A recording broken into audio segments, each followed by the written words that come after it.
G'day folks, in today's video we're going to be taking a look at the Insta360 Go. I don't know if you can even see it there, it's quite tiny. Let me bring it up closer to the camera so you can get a good look at it. This is a stabilized action camera that weighs under 20 grams. Now this isn't going to be so much of a standard review video. I really wanted to put this to the test to see if it's actually practical to use in real world situations. I was on holidays last week in the Canadian Rockies and took this camera with me to capture our vacation. What did I think of it? Let's find out.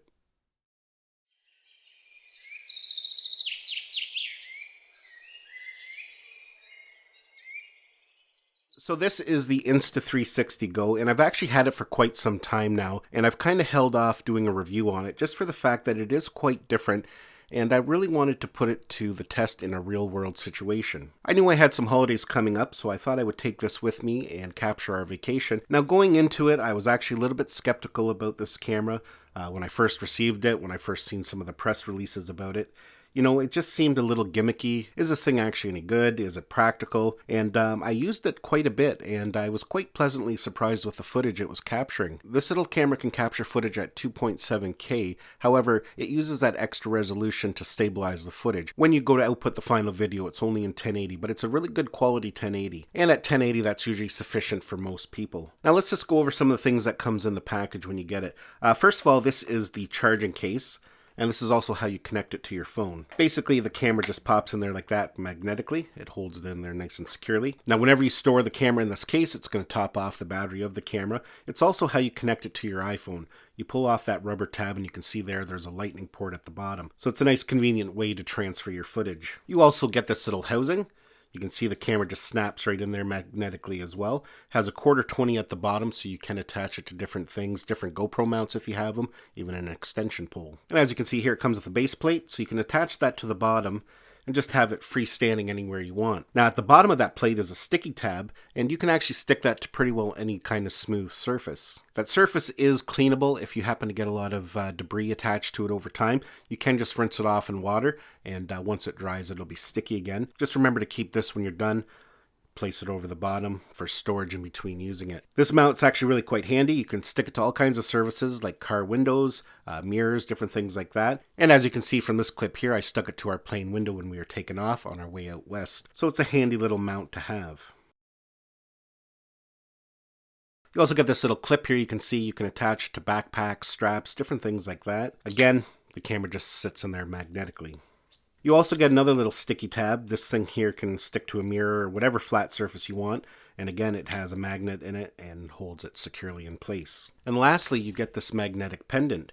And this is really handy. Now this is designed to be worn under a shirt, and then you just attach this over top of your clothing, just like that. It's a nice convenient way to attach the camera and allow you to do the things you want to do without having to worry about holding the camera. Now this camera is designed just to capture small clips. There's only 8 gigabytes of storage on the inside. So it's not a great camera if you need to capture long periods of footage. Within the settings, you can set it to capture a 15-second video, a 30-second video, or even a 60-second video. You know, and even though that sounds kind of limiting, it actually works quite well. If you're like me, you know, sometimes going through footage can be a daunting task.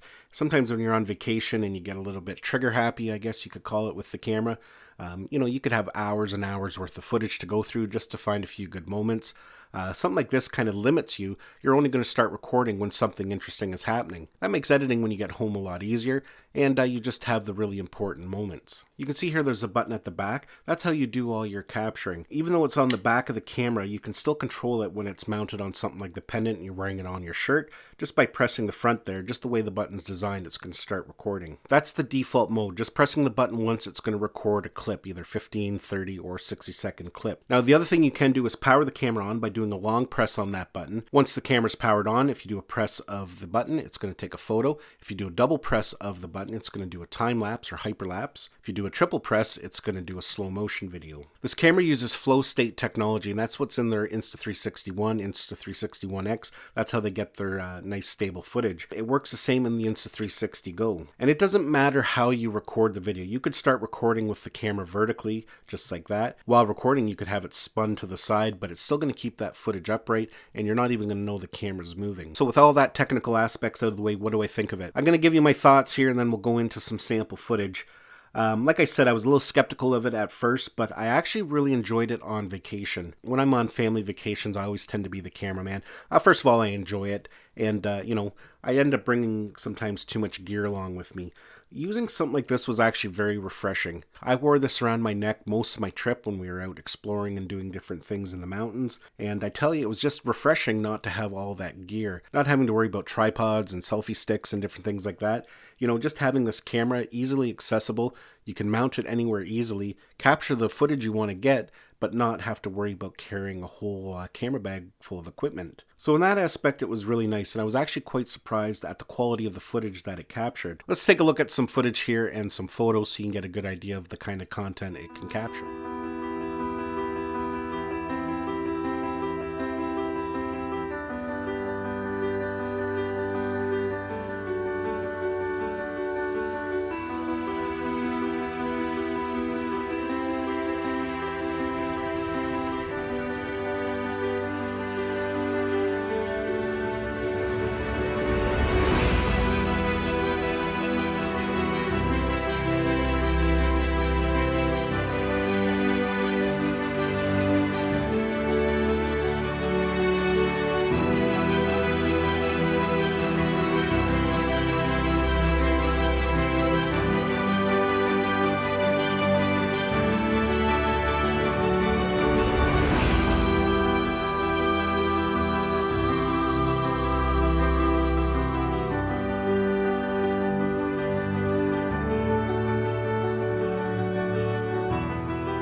As you can see by the footage there, it does actually a really nice job. Now this is YouTube that I've uploaded it to, and YouTube tends to overcompress things and make it look not as nice sometimes, but the quality is actually quite good. So a question that a lot of people might be asking is, who is this for? I think anybody who likes to create content for social media, Instagram, Facebook, YouTube, something like this is a great choice. It's a great camera for B-roll footage. Now, if you're a person who needs to capture longer videos, obviously this is not a solution for you. I think it's a great little camera for family vacations. If you don't want to be carrying around a bunch of camera gear when you're in certain situations, something like this is perfect. Now, this camera is not waterproof, however, it is splash proof, so you can get this thing wet if you get a little bit of rain on it or it happens to get splashed. Your camera's going to be fine. However, you do have to be careful of that lens. If you can see it there, it does protrude a little bit, so you definitely don't want to set it down on a desk with the lens facing down. So let's take a quick look at the app. I'm not going to go into too much detail with it. I'll definitely, if you're interested, make a more detailed tutorial of the app. But basically, we're just going to launch our Insta360 Go app. You can download that from the App Store or the Google Play Store. This is the main interface, and it's very similar to the Insta360 One X app. You can see here we have a camera icon that allows you to control this remotely via Bluetooth. To get your footage, we're going to go to album. Once we're in the album, there's two locations that our footage is going to be located at. You can see there we have camera and we have local. I don't have any media stored on here. I've already transferred it over. But basically, when you plug this in, any media you have recorded on it is going to be listed in the camera. From there, you can transfer it over locally, and that clears up space on the Insta360 Go, which you do want to do frequently because, like I said earlier, there's only 8 gigabytes of storage on it. Once you've got everything transferred over, you can go to local. And you can see there, that's where all your media is stored. You can go in and preview your media. Because it's recorded at a higher resolution than what it's going to be exported as, there's lots of data for it to work with for aspect ratio. For example, there we have that video as a 16:9, but we can change it over to a 9:16 or a 1:1 for something like Instagram. When you open up a video clip, you can see here we have this button here, and that takes us into the edit mode. From here, we can do all kinds of different things. We can do a quick preview of it. We can add filters, we can adjust it, we can change the color, temperature, contrast, saturation, different things like that. We can also adjust the speed if you want to turn it into a hyperlapse. We can trim the beginning and end, and we can add some music to the track. The other nice thing they have is story mode. If we click that button there, many people are familiar with story modes on different cameras. It basically makes little auto edits, and it actually does a pretty good job. You can filter it by different themes at the top here, and basically when we go into a theme we like, it gives us a preview of how it's going to look. We select use this theme. At the bottom here, you can see these are all the spaces that we need to fill. And you can see here, we can just go through and add the videos that we want to add, or we can use this button called Flash Cut. With Flash Cut, basically it's going to go through all the videos for us and pick which ones it thinks should fit well within that theme. So if we hit Flash Cut, you can see there it's just going to fill it up. We can then do a preview of it. And from there, it does give us some tools where we can fine-tune things a little bit. When you're done, you just hit the export button and you're all done. Now, if you don't want to use the auto editing feature, you can export each individual clip by itself right to your camera roll. That way you can upload it directly to things like Instagram or Facebook. So the app is pretty streamlined and easy to use. So yeah, that is the Insta360 Go. Definitely, it's not a replacement for a point-and-shoot camera or even a GoPro, but it does have its place. In fact, I can see this trend catching on, and it wouldn't be surprised if we see companies like GoPro and even DJI releasing a similar product. And even for myself as a content creator on YouTube, definitely will not be filming my YouTube videos with a camera like this, but it's a great little camera for capturing some B-roll footage. There's been times I've been filming content for my YouTube channel where I use a GoPro strapped to my chest or maybe on a hat. Something like this is quite simple. I might actually find myself using this a little bit more in those situations. Here I can just pin it to my shirt and capture everything I need in front of me. So I'll leave the links down below where you can go and check it out further. So yeah, it's an interesting little camera, and the casing here is quite durable. I actually have dropped it a few times and it's kind of held up. It was floating around in my pocket all week with change and keys and different things like that, and it's still in good shape, so that's a bonus. Well folks, thanks a lot for watching this video. Give it a thumbs up if you enjoyed it. Don't forget to subscribe to my channel so you don't miss any of our upcoming videos, and we'll see you in the next one.